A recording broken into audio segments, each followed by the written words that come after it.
ஹalleluya. ஆண்டவரே கர்த்தாவே, அருமையான இயேசுவே, உமக்கு நன்றி அப்பா. இந்த நாளுக்காக உம்மை நன்றியோடு துதிக்கிறோம். விசேஷமா ஒரு பிள்ளைகளும் இரத்த கொட்டைக்குள்ள மூடி மறைக்கிறோம் ஆண்டவரே. விசேஷம் ஆண்டவரே, பைபிள் ஸ்டடி ஆசீர்வதிங்க. வந்திருக்கிற பிள்ளைகளும் உமது கரத்தில் ஒப்படைக்கிறேன். இந்த நாளை உமது அண்டையில் ஒப்படைக்கிறேன். இயேசுவின் நாமத்தில் நல்ல பிதாவே, ஆமென் ஆமென். இன்னைக்கு எடுத்துக்கொள்ளப்பட்ட உண்மையிலே நாங்கள் இந்த மத்தேயு 5ஆம் அதிகாரத்தில் செய்து கொண்டிருந்தது இந்த கடைசி வசனங்கள், இந்த லூக்கா 6 27 27 38 மேலே இட்ஸ் அ பேரலல் திங். நான் லூக்காவை தெரிஞ்சிருந்ததுக்கு காரணம் லூக்காவில் ஒரு கொஞ்சம் கூட டீட்டெயிலாக இருக்குது. அதனால் உண்மையில் அதுக்கு பதிலாக இன்றைக்கு இதில் தியானிப்போம். ஆனால் இப்போ நான் திருப்பி தொடர்ற போது அந்த Sermon on the Mount I will go back to Matthew. It's really the Matthew thing. இது ஒரு கொஞ்சம் டீட்டெயிலாக இருக்கிறபடியால் லூக்கா 6 27 38 படிக்கிறோம் இன்றைக்கு. அதை ரீட் பண்ணுறீங்களா? லூக்கா 6 27 38. லூக்கா 6 27-38. எனக்கு செவி கொடுக்கிற உங்களுக்கு நான் சொல்லுகிறேன், உங்கள் சத்துருக்களை சிநேகியுங்கள், உங்களை பகைக்கிறவர்களுக்கு நன்மை செய்யுங்கள், உங்களை சபிக்கிறவர்களை ஆசீர்வதியுங்கள், உங்களை நிந்திக்கிறவர்களுக்காக ஜெபம் பண்ணுங்கள். உன்னை ஒரு கன்னத்தில் அறைகிறவனுக்கு மறு கன்னத்தையும் கொடு. உன் அங்கியை எடுத்துக்கொள்ளுகிறவனுக்கு உன் வஸ்திரத்தையும் எடுத்துக்கொள்ள தடை பண்ணாதே. உன்னிடத்தில் கேட்கிற எவனுக்கும் கொடு. உன்னுடையதை எடுத்துக்கொள்ளுகிறவனிடத்தில் அதை திரும்ப கேளாதே. மனுஷர் உங்களுக்கு எப்படி செய்ய வேண்டும் என்று விரும்புகிறீர்களோ அப்படியே நீங்களும் அவர்களுக்கு செய்யுங்கள். உங்களை சிநேகிக்கிறவர்களையே நீங்கள் சிநேகித்தால் உங்களுக்கு பலன் என்ன? பாவிகளும் தங்களை சிநேகிக்கிறவர்களை சிநேகிக்கிறார்களே. உங்களுக்கு நன்மை செய்கிறவர்களுக்கே நீங்கள் நன்மை செய்தால் உங்களுக்கு பலன் என்ன? பாவிகளும் அப்படி செய்கிறார்களே. திரும்ப கொடுப்பார்கள் என்று நம்பி நீங்கள் கடன் கொடுத்தால் உங்களுக்கு பலன் என்ன? திரும்ப தங்களுக்கு கொடுக்கப்படும்படியாக பாவிகளுக்கு கடன் கொடுக்கிறார்களே. உங்கள் சத்துருக்களை சிநேகியுங்கள், நன்மை செய்யுங்கள், கைமாறு கருதாமல் கடன் கொடுங்கள். அப்பொழுது உங்கள் பலன் மிகுதியாயிருக்கும். உன்னதமானவருக்கு நீங்கள் பிள்ளைகளாயிருப்பீர்கள். அவர் நன்றியறியாதவர்களுக்கும் துரோகிகளுக்கும் நன்மை செய்கிறாரே. ஆகையால் உங்கள் பிதா இரக்கமுள்ளவராய் இருக்கிறது போல நீங்களும் இரக்கமுள்ளவர்களாயிருங்கள். மற்றவர்களை குற்றவாளிகள் என்று தீர்க்காதிருங்கள். அப்பொழுது நீங்களும் குற்றவாளிகள் என்று தீர்க்கப்படாதிருப்பீர்கள். மற்றவர்களை ஆக்கினைக்குள்ளாகும்படி தீர்க்காதிருங்கள். அப்பொழுது நீங்களும் ஆக்கினைக்குள்ளாக தீர்க்கப்படாதிருப்பீர்கள். விடுதலை பண்ணுங்கள், அப்பொழுது நீங்களும் விடுதலை பண்ணப்படுவீர்கள். கொடுங்கள், அப்பொழுது உங்களுக்கு கொடுக்கப்படும். அமுக்கி குலுக்கி சரிந்து விழும்படி நன்றாய் அளந்து உங்கள் மடியிலே போடுவார்கள். நீங்கள் எந்த அளவினாலே அளக்கிறீர்களோ அந்த அளவினாலே உங்களுக்கு அளக்கப்படும் என்றார். நாங்கள் இப்போது ஒவ்வொரு வசனமாக போகிறதுக்கு முதல் இந்த இந்திய திங் பார்த்தால் அந்த ரிலேஷன்ஷிப்பை சட்டன்னு புரிஞ்சு கொள்ள முடியாது. உண்மையில் எப்படி நாங்கள் எங்களுக்குள்ள வாசம் செய்கிற தேவனை, இந்த தேவராஜ்யத்தை எப்படி வெளிப்படை வைக்கிறதுக்கூடிய ரகசியம் தான் இந்த வசனங்கள் எல்லாம். ஏன்னு சொன்னால் உண்மையிலே ஜெயங்கொள்றவன் சொல்கிற போது ஜெயங்கொண்டவன் தான் எல்லாவற்றையும் சுதந்திரம் எடுத்துக்கொள்ளுவான். இப்போ ஜெயங்கொள்றவன் என்று சொல்கிறவன் யாருன்னு சொன்னால் எங்களுக்குள்ள உள்ள இந்த தேவராஜ்யத்தை வெளிப்பட விடுறவன். ஏன்னு சொன்னால் தேவனுக்கு தான் எல்லாத்துக்கு மேலேயும் அதிகாரம் இருக்குது, வல்லமை இருக்குது. அதே மாதிரி தேவராஜ்யத்துக்குரிய அந்த கனிகள் தான் எல்லாமே ரட்சிப்புன்னு சொன்ன எல்லா விதமான அந்த பரலோகத்திலிருந்து கிடைக்கிற எல்லா விதமான ஆசீர்வாதங்களும் கனிகளாக வந்து தோன்றதுக்கு அந்த அடிப்படை அந்த இது எங்களுக்குள்ள வாசம் செய்கிற தேவனை வெளிப்பட வைக்கிறது. அதைத்தான் நீங்கள் இயேசு கூட யோவான் 14ஆம் அதிகாரத்தில் நீங்கள் சொல்கிறத பார்ப்பீங்க. அவன் பிலிப்பு கேட்டபோது பிதாவை காட்டுமென்னு சொல்லி அவன் என்ன நீ பார்க்கலையா, என்ன பார்த்தா நீ பிதாவை பார்த்துருக்கிறான்னு சொல்லி நான் சொல்கிற வசனங்கள் எல்லாம் இது பிதாவுடைய வசனங்கள். இந்த கிரிகளெல்லாம் எனக்குள்ள உள்ள பிதா செய்கிற கிரிகள் சொன்னால் என்னுடைய பிதாவையும் அவர் அந்த ராஜ்யத்தை தான் வெளிப்படுத்துகிறபடியால் தான் இந்த கிரிகளை நீங்கள் பார்க்க. அந்த கிரிகள் தான் மரணத்திலேருந்து சாத்தானிலேருந்து பாவத்திலேருந்து ரசிக்கிற கிரிகள் உண்மையில். அப்போ அந்த விதமாக அது இந்த தேவண்ட சத்துருக்குள்ள சொல்லப்படுறதுக்கு மேலே ஜெயங்கொள்றதுக்கு அந்த வெளிப்பட வைக்கிறது தான் அந்த அதுக்குரிய காரணம். அதே அதிகாரத்தில் இதெல்லாம் யோவான் 14ஆம் அதிகாரம் அதே அதிகாரத்தில் அவர் சொல்கிறேன்னு சொன்னால் அந்த ஜூடஸில் 2 ஜூடஸ் இருந்தது. இது ஜூடஸ் ஸ்கேரியட் இல்லை.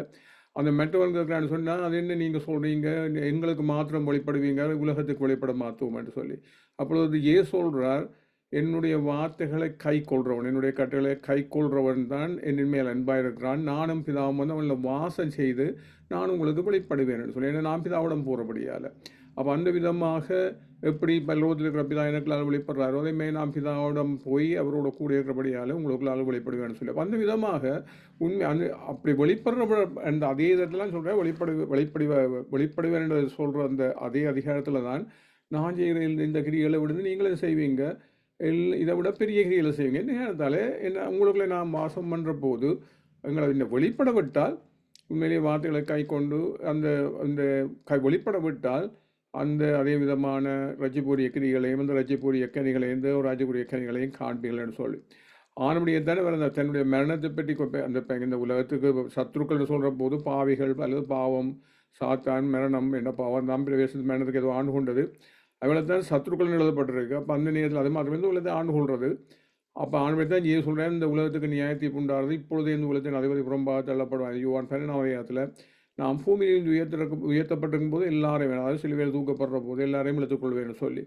சாமி இன்னும் விதமாக மரணமாய் மறைக்க போகிறத பேர் தான் குறிப்பிட்டு சொன்னார்னு சொல்லி அப்போ இந்த விதமாக நாங்கள் அதை புரிஞ்சு கொள்ளணும் இது எவ்வளவு இந்த ஆஸ்பெக்ட் இந்த செக்ஷனில் உள்ளது எல்லாமே எங்களுக்குள்ள தேவனை அந்த தேவனை எப்படி வெளிப்பட வைக்கிறதுக்குரிய ரகசியங்கள் அவங்க தான் உண்மையில ஜெயங்கொண்ட ஜனங்க அந்த ஜெயங்கொண்ட ஜனங்கள் தான் எல்லாத்தையும் சுதந்திரம் எடுத்துக்கொள்வது ஆனபடியால் இது லைட்டாக எடுக்க முடியாது இனி ஒரு வசனமாக பார்ப்போம் சில நேரங்களில் சேர்த்து ரீட் பண்ணுவேன்னு சொன்னால் எல்லாம் ஒரே விதமான மெசேஜை கொடுக்குறபடியால் சிலதுகளில் தனித்தனியாக இது இப்போ 27வது வசனம் எனக்கு செவி கொடுக்குறவங்களுக்கு நான் சொல்லுகிறேன் நீ உங்கள் சத்துருக்களை சிநேகிதியுங்கள் உங்கள் பகைக்கிறவளை நன்மை செய்யுங்கள் பாருங்க இந்த ரூம் இது எப்படி அன்பை வெளிப்படுத்துறேன்னு சொல்கிறது என்ற சத்ரு முதலே உங்கள் சத்ருக்களை சிநேகிதிங்கள்னு சொல்கிறார் இப்போ நாங்கள் பாவிகளாக இருக்கையில் தான் கிறிஸ்து நமக்காக மரித்தது தேவன் நம்மேல் வைத்த அன்பை பாவிகளுக்கு மேலே வைத்த அன்பு வழங்கப்படுகிறார் எங்கள் பாவிகள் சத்ருக்கள் அவர்களுக்கு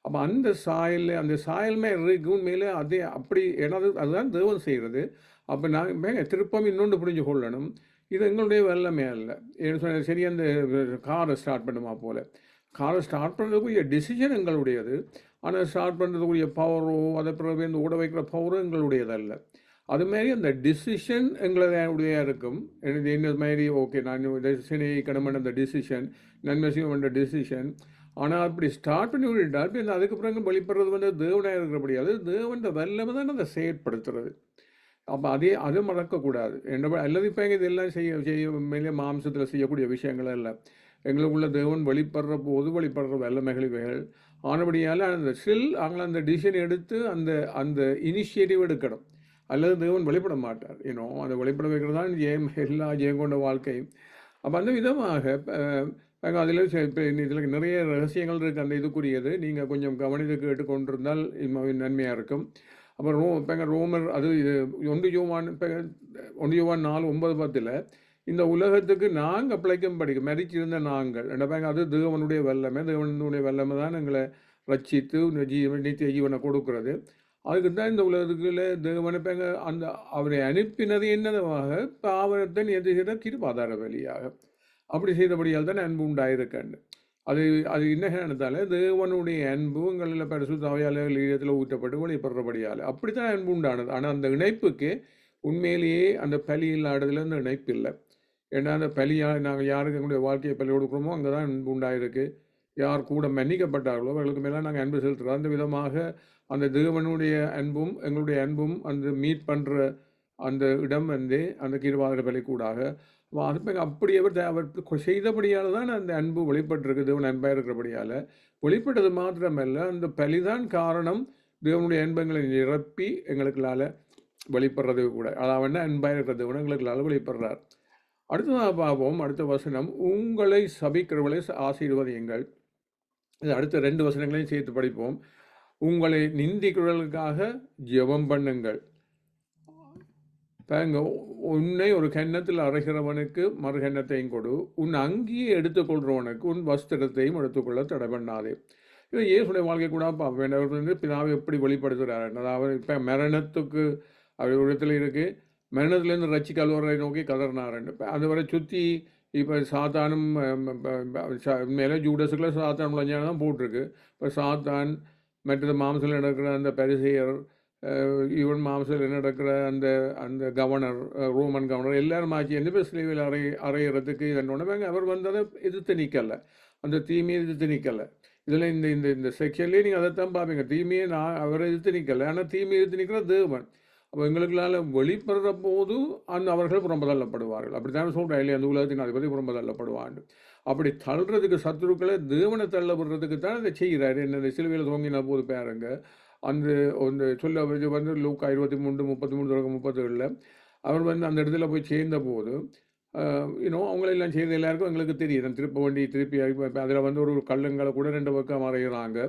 அப்படி அறைஞ்ச போது அவர் சொல்கிறார், இயேசு வந்து பிதாவே இவர்களை இவர்களுக்கு மென்னியும் தாங்கள் செய்கிறது இன்னதென்று அறியாதிருக்கிறார்களே என்றார்.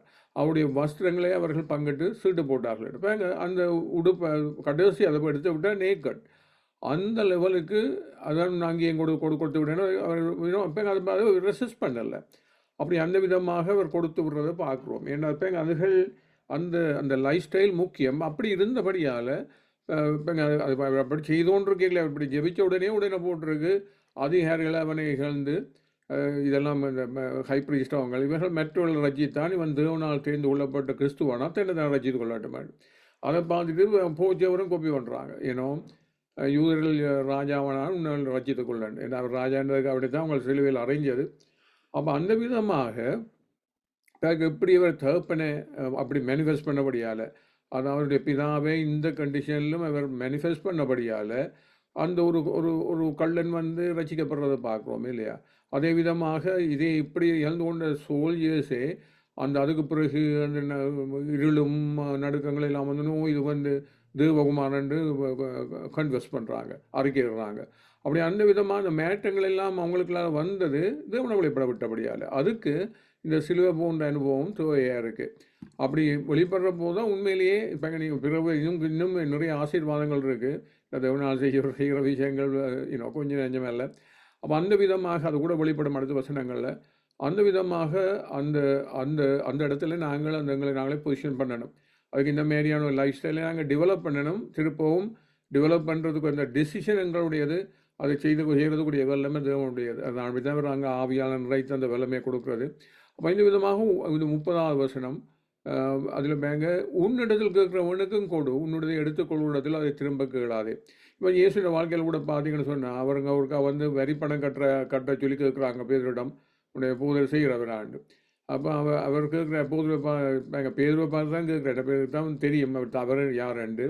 சீமோனை உனக்கு எப்படி தோன்றுகிறது, பூமியின் ராஜாக்கள் யாருக்கு வரியை கொடுப்பாங்க, பிள்ளைகளிடத்தில் வரியை கேட்பாங்களா அல்லது வந்து இவர்கள் வந்து மற்றவர்கள்ட்ட அந்நியர்கிட்ட கேட்பாங்களான்னு அவர் சொன்னால் அந்நியர்கிட்ட தான் கேட்க வேண்டும். அவர் சொன்னேன் நான் அவர் ராஜாவின் மகன் அப்படி இருந்து மேனாவனை இடற வையாதபடியால் போய் ஒரு மீன் அப்படி அது இந்த வாயில் ஒரு வள்ளி காசு இருக்கும் எடுத்துக்கூட அவனுக்கும் கொடுத்து எனக்கு எதுக்கூடன்னு சொல்லி இப்போ எங்கள் கேட்குறவனுக்கு அவர் மறுதளிக்கலை. உண்மையிலே அவர் மறுதளிச்சிருக்கலாம், அவருக்கு கொடுக்க வேண்டிய தேவையில்லை, ஆனால் அப்படி மறுதளிக்கலை. அது அவனுடைய இதில் எடுத்துக்கொள்றவனுக்கு அதை திருப்ப கேளாது. ஒரு நாளுமே ஈவன் அந்த கடைசி நேரம் வந்தபோது அவர் எருசலேமுக்கு போய் முகத்தை பாறையாகி கொண்டார் என்று எழுதப்பட்டிருக்கு. அப்படி போகிற வழியில் ஒரு சமாரியா ஊருக்குள்ளால் போக வேண்டியிருந்தபடியால் அங்கே போய் அங்கே லோங் ஜேர்னி யூஸ்வலாக நிறைய நேரம் நடக்கணும். அப்போ தங்கி தான் போகிறது. அந்த விதமாக ஒரு இடத்தை தெரிய சொல்லியிருக்கோம். அவங்க விடலை, இடம் கொடுக்கல. என்ன சொன்னால் இவர் வந்து எருசலேமுக்கு போகிறது தங்கள்கிட்ட நோக்கி வரல, எருசலேமுக்கு போகிறது வழியில் சும்மா ஜேர்னிங்கன்னு சொல்லி. அப்போ அப்படி செய்தபடி ஒன்று அவங்க விடலை. அப்போ பட்டோடனே இவங்களுக்கு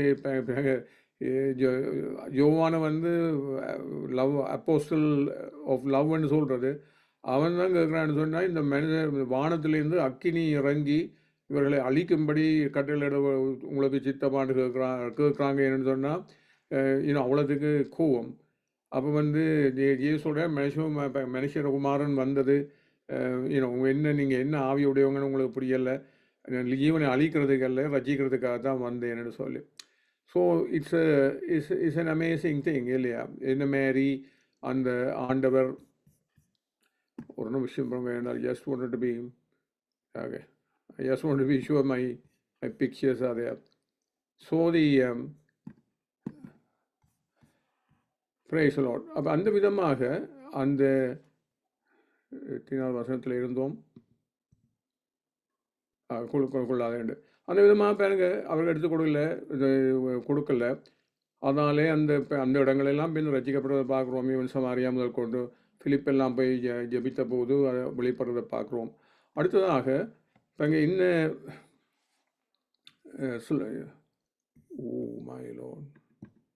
உங்களுக்கு தெரிஞ்சதா முதல் நான் ஷேர் பண்ண போது நான் என்னுடைய படம் தெரிஞ்சதா அல்லது இது ஸ்லைஸ் தெரிஞ்சதா? உங்க படம் தெரிஞ்சது பாஸ்டர். ஸ்லைட் தேவையில்ல பாஸ்டர். ஸ்லைட் தெரியலையா? ஸ்லைட் தெரியுது, பட் ஜஸ்ட் உங்க படம் மட்டும் போதும் பாஸ்டர். ஓகே, அப்போ ஷேர் பண்ணாமல் நான் மேலே ஷேர் பண்ண நோக்கத்தில் இருக்கிற அதுதான் I was wondering what is stop sharing.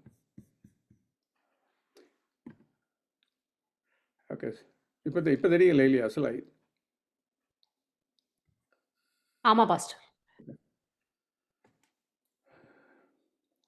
அந்த விதமாக பாருங்க, இது 30வது வசனம்.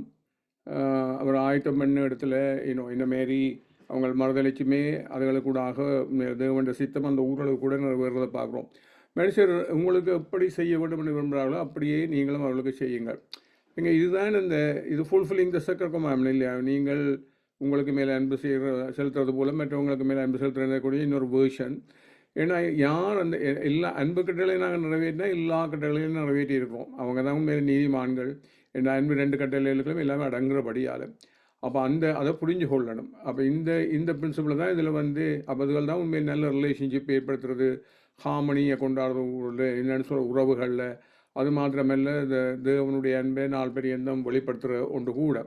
அப்போ அது ஆனபடியால் தான் பர்சனலாக இருந்த என்ன, இமோஷனலாக இருந்த என்ன, ரிலேஷன்ஷிப்பாக இருந்த என்ன, சொசைட்டியில் எங்கிற இடங்களாக இருந்த என்ன, ஸ்பிரிச்சுவல் லைஃப்பில் இருந்தால் என்ன, ஒரு நல்ல இடத்தை ஏற்படுறது இந்த அன்பு கட்டளைகள் தான். ஆனால் இப்போ இந்த மேலே ஜீவிக்கிற போது அதில் காண முடியும். ஆனபடி தான் ஜோஷுவாவில் கூட பாருங்க இந்த நியாயப்பிரமாணத்தை நாங்கள் எப்பொழுதுமே காத்து கொள்கிற போது ஏசு அதில் தான் அந்த இடத்துல பிதாவும் நீங்கள் அன்பு செலுத்துறீங்கன்னு சொல்கிறார். அப்படி காத்து கொள்ளும் போது எங்களுடைய வழியை வாய்க்க பண்ணுவோமாண்டு. அப்போ உண்மையிலேயே எங்கள் வழி இல்லை என்னது எடுத்தாலுமே அதோட புத்திமானாய் நடந்து கொள்வாயண்டு. அப்படி வழிகள் வாய்க்கிறது, புத்திமான நடந்து கொள்வது எல்லாமே இதுக்குள்ளே அடங்கி இருக்குது. ரெண்டாவது மேலே 2வது கட்டளை கூடிய இன்னொரு வேர்ஷன், நாங்கள் அன்பு செலுத்துறது போல் மற்றவங்களையும் அன்பு செலுத்துவாயாகன்றது. அது அடுத்ததாக 32 தொடக்கம் 35 மட்டும் சேர்த்து ரீட் பண்ண போகிறேன். அது அனுப்ப அதுக்கு முதல் ஒன்று புரிஞ்சு கொள்ளணும். இது அந்த அடுத்த செக்ஷன்லே என்ன அந்த ரகசியங்கள் வெளிப்படுதுன்னு சொல்லி இது என்ன அடுத்ததில் பேங்க ஒன்றை புரிஞ்சு கொள்ளணும். தேவனுடைய ராஜ்யமும் பூலோக ராஜ்யமும். தேவனுடைய ராஜ்யம்னு சொல்கிற போது அவர் ஆவியானவர், அவர்லேருந்து புறப்படுற எல்லாமே நாங்கள் கொடுக்க பெருகும். இப்போ அவர்லேருந்து தான் ஆவி புறப்படுது. ஞானத்தையும் உணர்வையும் ஆலோசனையும் வெள்ளமையும் அறிவையும் கத்திர பயத்தையும் அன்பையும் வெள்ளம் ஆவியானவர்னு சொல்லப்பட்டிருக்கு. அது நீங்கள் ஞானத்தை கொடுக்குற போது அல்லது அறிவை கொடுக்குற போது உங்கள்ட்ட இருக்கிற அறிவு ஞானம் பெருகும் உண்மையில். ஆனால் இந்த உலகத்து ரீதியில் நீங்கள் பார்த்தீங்கன்னு சொன்னால் இப்போ அது மெட்டீரியல் வேர்ல்டு. ஒரு பீஸான்னு சொன்னால் ஒரு தான் பெரிய பீஸை விட்டால் எங்களுக்கு சின்ன பீஸ் தான் கிடைக்கும். அதே விதமாக இருக்கிற மணியை ஷேர் பண்ண வழிக்கிட்டால் ஒரு தான் நிறைய எடுத்து விட்டாங்கன்னா எங்களுக்கு குறைஞ்சி போயிடும். அதுதான் இந்த கம்யூனிசம் எல்லாம் அந்த என்ன சொல்கிறது அந்த அந்த பூலோக ராஜ்யம் எல்லாம் மாமிச லெவலில் ஒப்ரேட் பண்ணுறது எல்லாம் அந்த மாதிரி தான் பார்ப்பாங்க அந்த கண்ணோட்டங்கள் எல்லாம். அப்போ ஒன்றை புரிஞ்சு கொள்ளணும். இப்போ ஈவன் மெட்டீரியலை கூட தேவண்ட கையில் கொடுத்தால் நீங்கள் பார்க்குறோம் கடைசி சாப்பாட்டை இப்போ தேவண்ட கையில் கொடுக்கணும் நீங்கள் சாப்பிட முடியாது, நீங்கள் எடுக்க முடியாது. அது அந்த கொடுக்குற போது நீங்கள் அதை கன்சியூம் பண்ண முடியாது. அப்போ அந்த விதமாக இந்த ஒரு கடைசி சாப்பாடு தான் இந்த ப்ரெட்டும் மீனும். அதை அவன் இயேசு கையில் கொடுத்தோன்னா அது பெருகிறத பார்க்குறோம். அது வேணும் எல்லா ஜான மினிஸ்ட்ரியில் கூட ஒயிலும் ஃப்ளவரும் இப்போங்க அது ஆவியானவருக்கு மேலே இருந்தபடியால் தேவண்ட கையில் கொடுத்த உடனே அது பெரிய வருஷங்களுக்கு இப்போ கொடுக்குறத பார்க்குறோம். இப்போ தேவண்ட கையில் தேவனிருந்து புறப்படுற எல்லாமே நீங்கள் கொடுக்க பெருகும். அது மெட்டீரியலாக இருந்தால் என்ன அல்லது ஸ்பிரிச்சுவல் விஷயமாக இருந்தால் என்ன கொடுக்க பெரிய கொண்டே இருக்கும். ஆனால் இந்த உலகத்தில் அப்படி இல்லை. நீங்கள் கொடுக்க உண்மையில் தேவன் அதுக்குள்ள இன்வால்வ்டாக இல்லாவிட்டா அப்படி தான் ஏன் சொல்கிறார், என்னுடைய நாமத்துக்காகவோ கோஸ்பல் ஆஃப் த கிங்டம் வந்து சுவிசேஷ ராஜ்யத்துக்காகவோ அதுகளுக்கு செய்கிறது. நீங்கள் இவன் வீடுகள் உறவுகள் அதுகள் எல்லாத்தையும் நீங்கள் விட்டு விடுற போதும் கூட அது 30, 60, 100 பெருகும்னு சொல்லி. அப்போ அந்த விதமாக அந்த அதை புரிஞ்சு கொள்ளணும். அப்போ அந்த விதமான லைஃப்பை கண்டுபிடிக்கிறதுக்கு அது சொன்னால் தேவன் செய்கிற கிரியைகள் அதுகள். அப்போ தேவன் ராஜ்யத்துக்குரிய வல்லமைகள். அப்போ அதுகளுக்கு உரிய வசனங்கள் தான் இது எல்லாமே. அப்போ இந்த ஒரு 4 வசனம் நினைக்கிறேன், அது சேர்த்தபடி படிக்கிறேன் பாருங்க. உங்களை சிநேகிதர்களையே நீங்கள் சிநேகித்தால் உங்களுக்கு பலன் என்ன சொன்னால், நீங்கள் என்ன அந்த earthly லெவலில் மாமிசத்தில் வாழ்கிற வாழ்க்கைக்கு நிற்க போகிறீங்களா, அல்லது தேவன்ற லெவலில் தேவராஜ்யத்துக்குள்ள நிற்க போகிறீங்களா? உங்களை சிநேகிதர்களை நீங்கள் சிநேகித்தால் உங்களுக்கு பலன் என்ன? பாவிகள் வந்து தங்களுக்கு சிநேகிக்கிறார்களே. உங்களுக்கு நன்மை செய்கிறவர்களுக்கே நீங்கள் நன்மை செய்தால் உங்களுக்கு பலன் என்ன? பாவிகளும் அப்படி செய்கிறார்களே. திரும்ப கொடுப்பார்கள் என்று நம்பி நீங்கள் கடன் கொடுத்தாங்க. இந்த உலகத்து பிஸ்னஸ் எல்லாமே இல்லையா, கடன் வாங்கி கடன் கொடுக்குற பேங்கிங்கை யோசிப்பாங்க. உங்களுக்கு பலன் என்ன? திரும்ப தங்களுக்கு கொடுக்கப்படியாக பாவிகளுக்கு கடன் கொடுக்கிறார்களே. உங்கள் சத்துருக்களை சிநேகியுங்கள், நன்மை செய்யுங்கள், கைமாறு கருதாமல் கடன் கொடுங்கள், அப்பொழுது உங்கள் பலன் மிகுதியாக இருக்கும். உன்னதமானவருக்கு நீங்கள் பிள்ளைகளாக இருப்பீர்கள். அதுதான் அங்கே தான் உன்னதமானவருக்கு பிள்ளைகளாக இருப்பீர்கள்னு சொல்லப்படுவது. கொடுக்குறோம் திருப்பி உடனே எடுக்கிற நோக்கம் இல்லை. ஏன்னா கொடுக்க பெருகி கொண்டிருக்கோம். அது தேவனிலேருந்து பெறுகிற அந்த வல்லமை. அவர் நன்றி அறியாதவர்களையும் துரோகிகளையும் நன்மை செய்கிறாரே. இப்போ அதேமாரி தான் நாங்களும் உண்மையிலே தேங்க்ஃபுல்லாக இருக்கிறாங்களன்றதுக்காக வேண்டி துரோகம் பண்ணிட்டான்றதுக்காக வேண்டி நன்மை செய்கிறத நிப்பாட்டக்கூடாது. ஏன்னா தேவன் அப்படி நிப்பாட்டுறதில்லை. அப்போ உண்மையிலே தேவன் வழிபடணும்னு சொன்னால் அந்த மாதிரியான லைஃப் ஸ்டைலை அடாப்ட் பண்ணணும். அப்படி அடாப்ட் பண்ணுற போது தான் உண்மையிலே தேவன் வழிபடுற அனுபவத்தை காணுவோம். அதில் தான் நாங்கள் இன்வெஸ்ட் பண்ணுறதெல்லாம் பெருகிற அனுபவத்தையும் காணுவோம். என்னபடியால் தான் யாரை நாங்கள் சர்வ் பண்ணுறோம். அதுக்கு தான் இப்போ எங்கள் இயேசுவோட லூக்கா 16, மத்தேயு 6, மத்தேயு 19 அதில் எல்லாத்துலேயுமே அவர் நீங்கள் சொல்கிறத பார்ப்பீங்க. இப்போ நீங்கள் நாங்கள் மாளும்போது நித்திய வீடுகளிலே உங்களை ஏற்றுக்கொள்வாருண்டாம்படி அநீதியான உலகப் பொருட்களால் சிறியதை சம்பாதிங்க. அந்த இடத்துல பாருங்க, அவர் சொல்கிறார் என்ன விதமாக 2 பேருக்கு ஊழியம் செய்ய முடியாது, தேவனுக்கும் உலகப் பொருட்களும் ஊழியம் செய்ய முடியாது. அதே விதமாக தான் மத்தேயு 6லும் மனுஷட்ட கண்ணில் அங்கீகாரம் கிடைக்கணும்னு காணுறது உலகத்து பிஸ்னஸ். அந்த உங்களோட ஜெபங்களையோ உபவாசங்களையோ உங்களோட தர்மங்களையோ அதெல்லாம் மனிதர்கிட்ட அங்கீகாரம் கிடைக்கிறது செய்யாதுங்க. அவங்கள்ட்ட கண்ணில் காணணும் தார ஊதி அப்படி என்ன எல்லாத்தையும் நீங்கள் ரகசியம் பண்ணும்போது தேவனுக்கு அப்படி செய்கிறீங்க. அதுதான் தேவ ராஜ்யத்துக்கோ அவருடைய ஜெயிஸ்ட நாமத்துக்கோ சுவிசேஷத்துக்கோ இழக்கப்படுற விஷயங்கள், அல்லது இழக்கப்படுற இன்வெஸ்ட் பண்ணுற விஷயங்கள். அப்படி செய்கிற போது தான் உண்மையிலேயே தேவனன்ற கையால் வர்ற அந்த பெருக்கங்களை காண முடியும். அப்போ அந்த விதமாக திருப்பியுமே அது தேவனுடைய கிரியை வெளிப்படுது. அப்போ அது வரை வெளிப்பட வைக்கிறது தான் அந்த ரகசியம். அப்போ அந்த விதமாக நாங்கள் வெளிப்பட விடுவோமா? ஏன்னா அந்த தேவதேவு தான் உண்மையில் மற்றவங்களை கூடப்படும்படினா ரிப்பேர் பண்ணுற விதமாக ஏவுறது என்று போடப்பட்டிருக்கு. அப்போ அந்த விதமான ஏவுதல் எங்களுக்கு வேணும்னு சொன்னால் இந்த லைஃப் ஸ்டைல் வேணும். ஏன்னா அவங்களுக்கு எவ்வளவுதான் கையில் எல்லாத்தையும் இருக்கிற எல்லாத்தையும் பறிச்சு எடுத்தாலும் அழிஞ்சு போகிறதில்லை. ஏன்னு சொன்னால் தேவனுடைய அந்த பெருக்கம் அது கிரகிக்க முடியாது. அவன் பெற்றுக்கொள்கிறவங்கள கூட கிரகிக்க முடியாது. அந்த விதமாக பெருகித்தான் தாங்கிறபடியால் அது ஒரு மர்மமாக இருக்கும். அப்போ தான் அவங்களுக்கு தேவன் இருக்கிறது தெரியும், அல்லது தேவன் இருக்கிறது தெரியாது இல்லையா? அப்போ அந்த இதையும் புரிஞ்சு கொள்ளணும். அடுத்ததாக பாருங்க, அடுத்த 2 வசனங்களையும் சேர்த்து படிப்போம். இப்போ 36, 37. ஆகையால் உங்கள் பிதா இரக்கமுள்ளவராக இருக்கிறது போல நீங்களும் இரக்கமுள்ளவராயிருங்கள். மற்றவர்களை குற்றவாளிகள் என்று தீர்க்காதிருங்கள், அப்பொழுது நீங்களும் குற்றவாளிகள் என்று தீர்க்கப்படாதிருப்பீர்கள். மற்றவர்களை ஆக்கினுக்குள்ளாக தீர்க்காதிருங்கள், அப்பொழுது நீங்களும் ஆக்கினுக்குள்ளாக தீர்க்கப்படாதிருப்பீர்கள். விடுதலை பண்ணுங்கள், அப்பொழுது நீங்களும் விடுதலை பண்ணப்படுவீர்கள்.